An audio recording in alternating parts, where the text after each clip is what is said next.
Look at this price. I bought this for like 73 million. Okay, so crashed to 67, but the actively traded price is 54 mil and I need Dragon Claws. Oh wait, I actually paid 68 mil, so it wasn't as bad, I guess. My both Ferdinand, it increased to 190 mil. That's what I, plus 20 mil. I'm so glad I sold this as well. Look, I sold the lance for 76 million. Currently it's going for 60 million because there are no dragons in Raids 3. So people just dump and buy things like Dragon Claws. See, I paid 171 mil. Why do I have a feeling that I really overpaid? But Dragon Claws were the best purchase that I've done. There's a potion that you can drink, which makes it so your special attacks only take 25% of the special bar. Only in Raids 3 it works. So it's very good on the final boss phase. Like when it starts dropping everything, there's lightning, there's everything shooting at you, and this is where you really want to end it as quick as possible, right? This is like almost a DPS check. So I drank the potion, I started like clawing 4 times in a row, like the HP, I swear I took like probably half, at least half of its HP already. It just got deleted, just like that. And then there are these potions you can drink, also white potion. It restores your HP to full. I think it goes all the way to 125 even. Same with prayer, same with run energy. So it's super nice on the final phase of the final boss because obviously everything's flying at you. So much damage you're receiving. 2 other bosses like the clones, the red ones are attacking you as well. Super nice. Click on it, replenished, right? And sometimes you have like 4 of those, like 4 doses, and you can do this 4 times. Makes it so much easier at the end of the boss fight. And this was my very first successful Raids 3 solo. Unfortunately, there was no purple because apparently you can immediately tell if you got a drop just like in Raids 1 and Raids 2. However, I did get a collection log item, which was Casket of Runes. I don't know why they put it like this, because you just open it and it gives you runes. I got like 1,400 death runes or something. Yep, that's about it. It took me like 49 minutes to complete it, and I gotta say it's really fun to do raids because you're learning a lot, and you can see that every time you're doing these bosses, yeah, you fail, but then it's like, bro, now I can do the crocodile in like 4 minutes. It's no problem for me anymore. Dude, I had like those supplies when I came in here. I had like one Abrosia, the one that insta heals you to full. It's just the fact that I did very little mistakes for my second run, but I did die once. I died like a stupid mistake because I didn't want to eat, and once you finish the boss, like it restores your stats to full, any boss. So sometimes you're like at 20 HP, it's like, dude, if I can make this, like I will not use any food. I died. Yes, please, new personal best. I don't remember what was, is that beat by 1 minute or something? So I assume the collection logs don't pop out until you open the chest. So if we see the purple right now, no we don't. The purple is the middle one. As far as I know, that is Lily of the Sands. Wait, is that the potion? It's untradeable as well, so but it's notable. Also, it's very weird to see cut sapphires instead of regular ones. What? No food, Crocodile Boss? Ooh, look, not a single brew, not a single super sword as well. Because, like I said, I was waiting. I had like 10 prayer left. After you finish the fight, it restores your stats. So you want to do that. It is so fun to do this boss. Once you learn this boss a little bit, once you don't get annoyed by these tiles and with the stupid things that he does, it's actually super fun. The ending used to be the hardest part. Now all I have to do is bring liquid adrenaline, claw spec, it is just so easy. Let's go. Purple maybe? You still can get the pet, I believe, just from a regular chest. So, you know, it's not always lost, but you can get 3 dragon med helms, you know, some toad flags and death runes. This time it was not in the cache, surprisingly. Don't know why, but let's bank, and it's new PB once again. I did this in 43 seconds. Plant fully grown, let's go. What is inside? Ooh, Eye of the Corruptor. What is a... I don't know what that is, but I don't think it's tradable. See, high alch value is 180k. It doesn't seem to be that it's actually tradable. Is that the one would you attach on Keris? I'm just gonna try to do that, but I think it looks blue, so I don't think this is it. Wait, it is actually. You attach eye. Wait, is that the one which gives 30% accuracy? But why did I see blue carrots before? So obviously there's not much info right now, unless maybe they release something in polls, like how they're gonna make the weapons. I know you cannot see this properly, but there's not much information except that you can only use this inside the raid itself. So it's not really usable outside. That means it's not the item. I cannot go kill Crocodile Queen with this. But my god, is this good? That means there's a Scarab boss. I can use this to kill Scarab boss. I already used the regular one. This has to be like really powerful then. Wait, I never actually checked. If you go to Raids, I guess, and if you go to Tombs of Amascut, there's 18 new items. That's the one, I think. That's the one I've seen. And I still don't know if that's the correct one, because there's a third one as well. Jewel of the Sun. Wait, he said he used spec? Wait, there's a spec. What the hell is this? Wait, also as I'm editing this video, I realized that the special attack can only be used inside the Tombs of Amascut, but the weapon itself, I think you can just use it on Crocodile Queen, and it has extra accuracy. If hit, the opponent will take 25% increased damage for the next 6 seconds. This special attack can only be used within Tombs of Amascut. Okay, that's what he meant, that is good for teams. I can spec the boss, and then for the next 6 seconds, if it applies to everyone else, the boss will be taking increased damage just from everyone for 6 seconds. So maybe this is what he spec, and then everyone claws after that, you know, like with the potions and stuff. You could play so good with this item. This Keris Partisan requires level 80 attack or strength, so I think it is higher than the one from the quest. I really doubt the one from quest, you know, 80 attack requirement.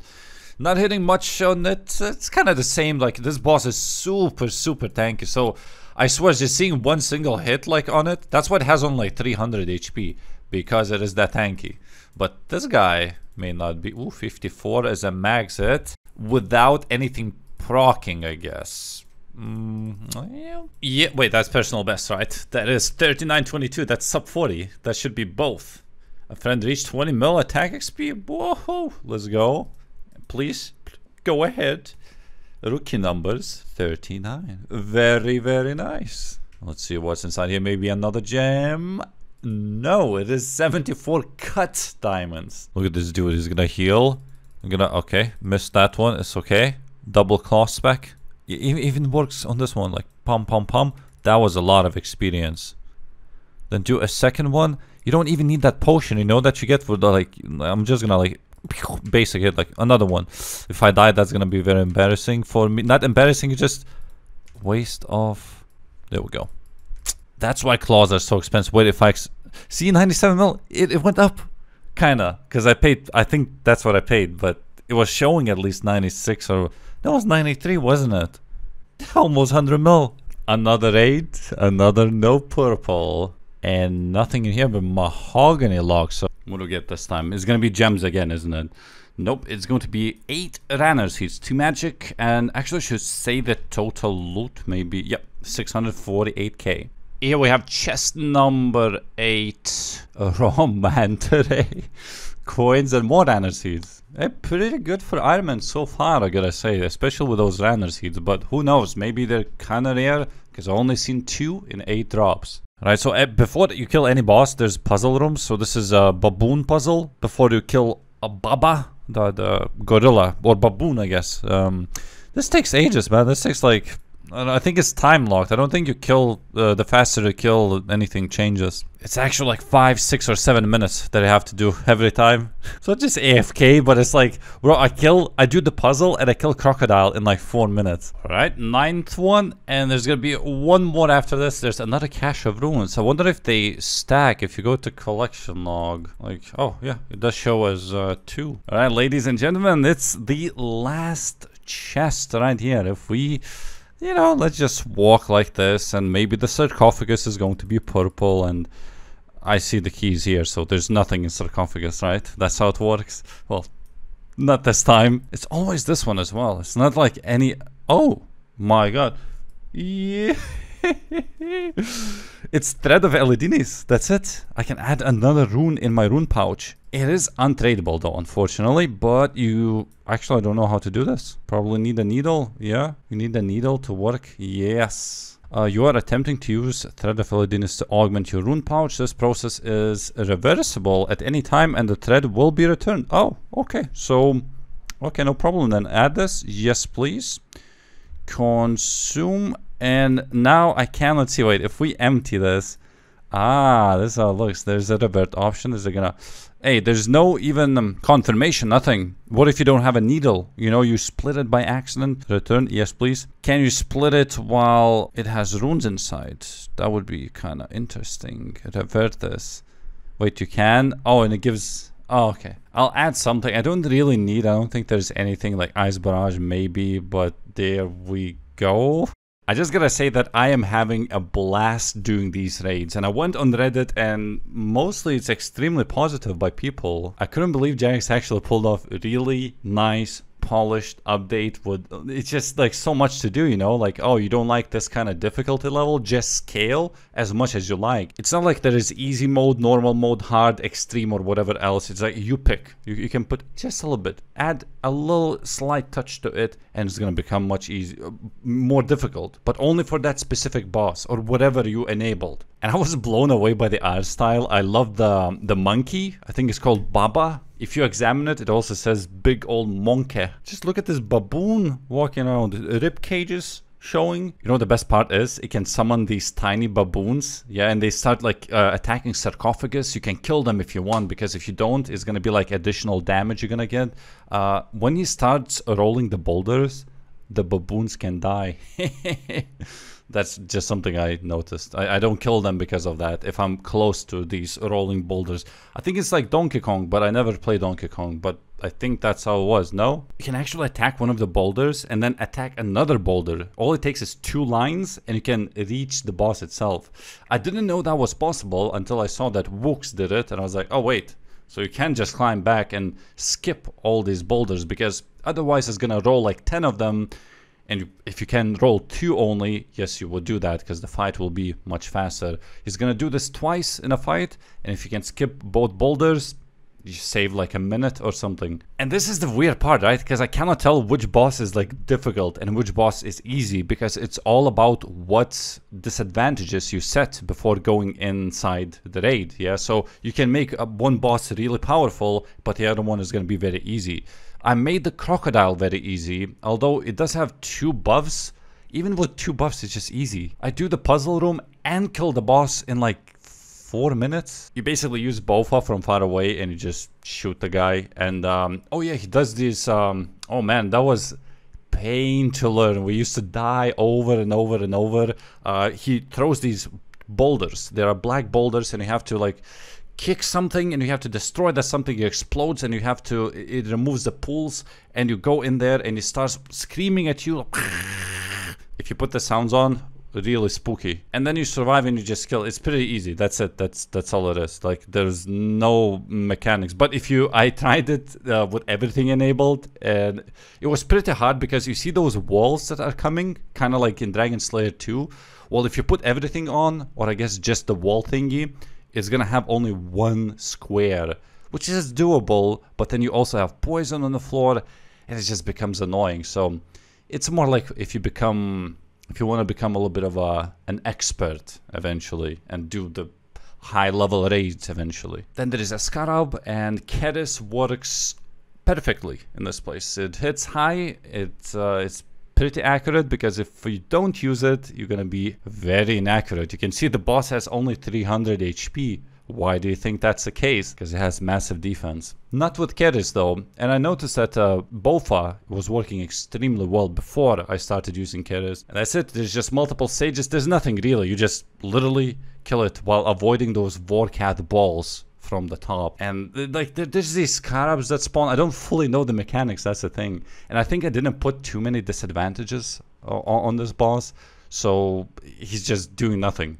It just, I don't know, you just summon some scarabs, you kill them.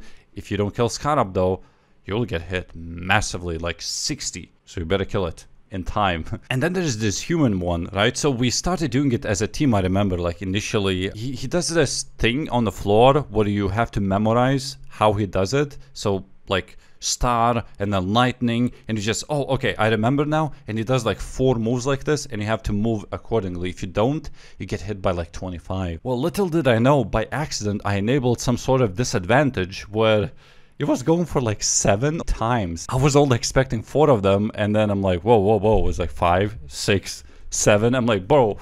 Somehow I did it.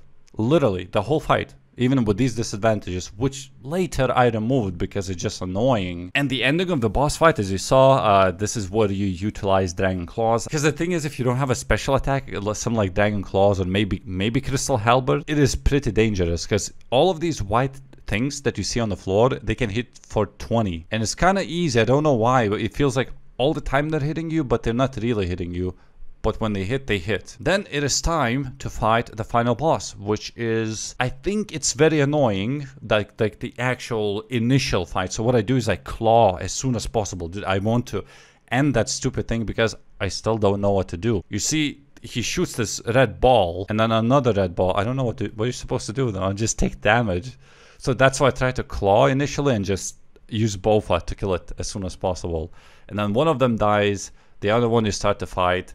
It's just changing prayers and running around. And this was a very interesting mechanic. After you damage it quite a bit, it will kneel down and the core will drop out of him. They made it so that every single small item that you bring would make a difference. So let's say you always hit maximum hit, right, on the core. You can clearly see that. But then max hit is also multiplied by 5. So if your max hit is 50, you're going to be hitting 250 on the boss. Meaning one single damage increase by bringing, I don't know, like a Amulet of Torture instead of Amulet of Fury. Just because you have +2 strength bonus, you're going to hit extra 5 damage. Now it's 255 instead of 250 because you're hitting 51 instead of 52.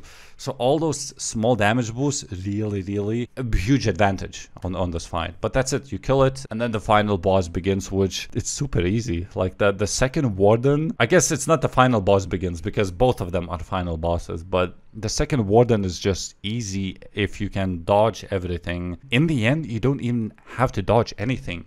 What you do, like I did, you're getting damaged, there is this potion that heals you immediately to full. You may have 1 HP, heals you all the way to 125. So yeah, you drink the adrenaline potion, which you can spec 4 times with the claws, and it's pretty much almost dead. And you just drink the potion that heals you. So you don't have to spam Sada Brews, you know, like panic eating. It's like, no, you're so calm because you know all you have to do is click that one stupid potion, it will heal you to full. Overall, it's a super easy fight in the end. But at the same time, maybe it's not so easy if you enable certain disadvantages. In fact, how about I show you right now invocations? If you put, I believe this one, Insanity it's called, and this is specifically for the Wardens, which is those 2 final bosses that you're fighting. The Wardens will become unstoppable, not for the faint of heart. This gives 50 extra points, because you need 150 to get any of these main drops. I already have it, so it's not a big deal. But if I would add this, I cannot do that. You need to do this first and then this. Damn, you have to. Wardens will attack faster in the second phase of the fight. That's at 215. You see, you can keep enabling a bunch of them, which I probably, okay, I'll do it for demonstrational purposes. What about this? See that? It becomes red. Now it becomes extreme. If I do it like this, a friend says expert level. Everyone is doing normal, entry, and it becomes expert if you put so many disadvantages or invocations. I tried doing expert before and it was goddamn annoying, and obviously I failed. And you can tell there's a scoreboard in here how many people completed. So normal mode was completed since yesterday. Remember, yesterday Raids 3 were released.